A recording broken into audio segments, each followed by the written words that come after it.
Hello friends and my lovely viewers. Welcome back to the channel of Neon Safe. Today we will check out the Guardian called Queen of Frost. We will go through her clan traits, skills, special Guardian skill and traits. Let's get started.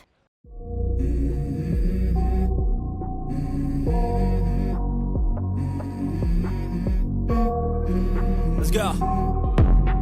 I wake up to a little bit of drool on my pillow, feel like it's gonna be a bad day.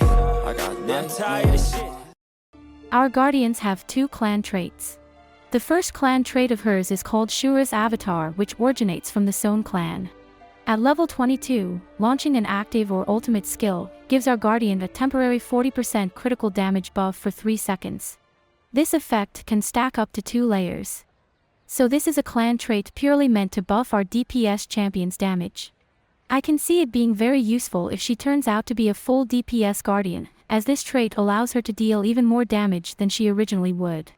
3 seconds may not sound like a long time, but it can also stack up to 2 times, which makes it seem worth it in my opinion.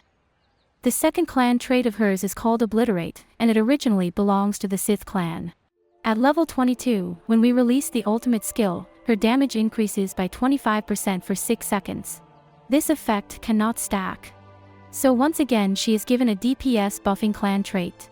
This one may not stack, but it lasts for longer compared to the previous clan trait we talked about. And instead of having a critical damage buff, she is given a pure damage buff. I honestly feel very impressed by both the Shura's Avatar effects and the Obliterate effects. This combination looks absolutely perfect for pure damage dealing champions. So if she turns out to be just that, then I think we may have hit the jackpot. Let us move on to her skills next.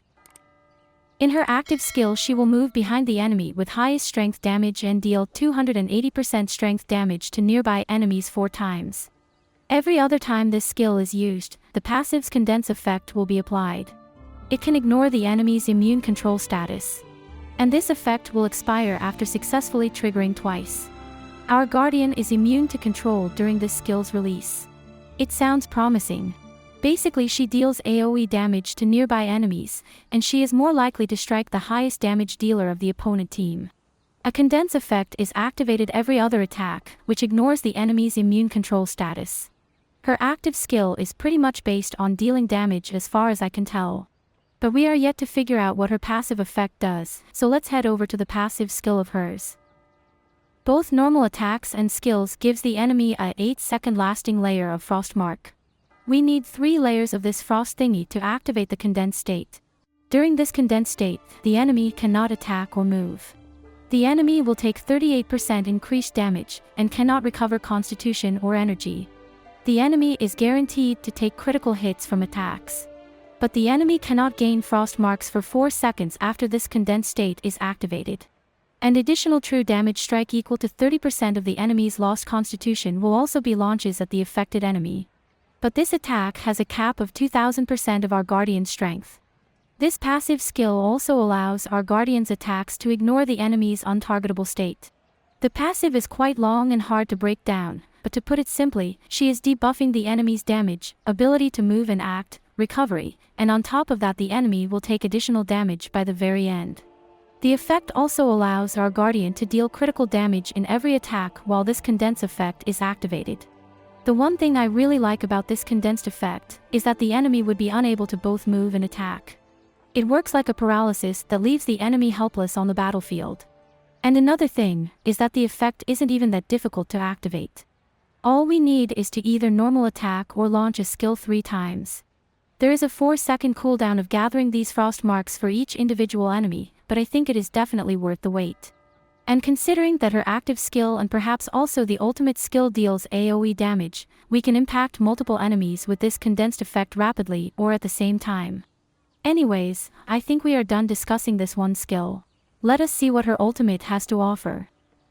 Her ultimate has a passive effect which buffs our Guardian's damage dealt depending on how low our Guardian's constitution is. The lower the constitution, the higher the damage, and it goes all the way up to 44% strength base damage when the constitution drops to below 30%. The active part of this skill, aka when we launch her active skill, our Guardian slashes 4 times to the front enemies, dealing 410% strength damage to enemies in range. Our Guardian also restores Constitution equal to 40% of the damage dealt. To sum it up, her damage is higher according to how low her Constitution is. She deals AoE damage to enemies in front and restore Constitution based on a percentage of that damage dealt. She is once again focusing on damage dealing mostly, but also receiving some self-recovery along the lines. I feel really good about her so far. She has lots of great qualities, and if the Special Guardian skill also adds up to the expectations, then we may have found ourselves a new favorite Guardian. Let us check out the last Special Guardian skill of hers. The skill we have here is once again very long and complicated, but I will try my very best to break it down for you all. She will target the furthest enemy with a 340% strength damage attacks 4 times. The enemies along the path may also be struck on the way. After this, she jumps to the lowest Constitution enemy and deals 720% strength true damage to enemies in the area. Our Guardian cannot regain Constitution while this skill is activated, and each attack eats up 4% of our Guardian's max Constitution. We gain a permanent shield for our Guardian equal to 50% of the damage dealt, which refreshes the cooldown of our active skill. Every time we deal damage in battle, we gain 225 resolve. When there is only one enemy, the effect will increase by 50%, which means, according to my calculation, we would gain about 337.5 resolve. The Guardian skill cannot be interrupted no matter what, and resolve cannot be gained for 8 seconds after the Guardian skill is activated. Everything in this skill looks amazing, to be honest. She deals plenty of AoE damage primarily to the weak and vulnerable enemies, but also to those who simply are just in the way of her attack. She has some negative sides that aren't actually negative sides as well. Like for instance the inability to recover Constitution and the loss of 4% Constitution in each of her attacks. But if we look back at her ultimate skill for a second, we can see that keeping her with low Constitution actually buffs the damage she can deal. So in the end, it looks like a defect, but in reality it is not. And as for the resolve part of this Guardian skill, the buff of 50% when only one enemy is present will actually help her perform well in boss fights as well. I personally think she is more useful in a PvP type of battle, but it is great to know that she also has an extra advantage against a boss, or even against one enemy champion. This all being said, I feel super impressed by all of her skills as well as her clan traits. Her passive skill works well with her Shura's avatar, as the passive skill would guarantee her to deal critical damage, and the Shura's avatar increases the critical damage dealt. So it works so nicely hand in hand.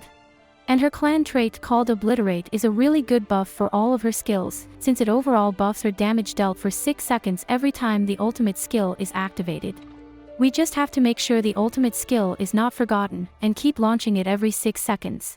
And after reading all of these skills and clan traits, I think she may be one of the top tier Guardians, or perhaps even the number 1 Guardian so far, depending on how we build up our team combinations, of course. Now let us discuss which traits to give her. Like always, I have to suggest the trait called Brutal. She is definitely meant to be a DPS Guardian, so we will need more strength on her to fully boost her in battle. A level 22 Brutal trait gives her 45% strength. The second trait I personally believe may work well on her is Fierce. At level 22, Fierce will increase our Guardian's total damage by 25%. So this is just another trait to make her a true DPS. For the last trait slot I was thinking either something defense-based or something to give her more energy. We may put Focused on her, but it would only give her an increase in energy gain rate for the first 10 seconds of the battle. So if your team seriously knocks down the opponents with ease, or you have a really good healer in the team, you may want to go for this trait to make her launch skills more frequently.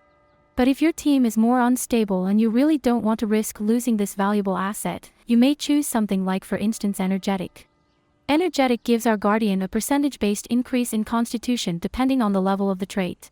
But do keep in mind that by selecting this type of trait we also risk nerfing her ultimate skill. So it is better to go for something else like the energy regeneration trait I mentioned, or some other trait. After all, it is entirely up to each and one of us to decide which traits we want. The traits I brought up are just my own personal opinion on the matter, and we can choose freely on our own. Anyways, I think we have covered most of the topic for today. If you have any questions or anything you would like to share with us, feel free to comment below. We highly appreciate your support and contribution. Thank you so much for watching today's video, and we will see you in the next one. Take care, stay foxy, adios, bye.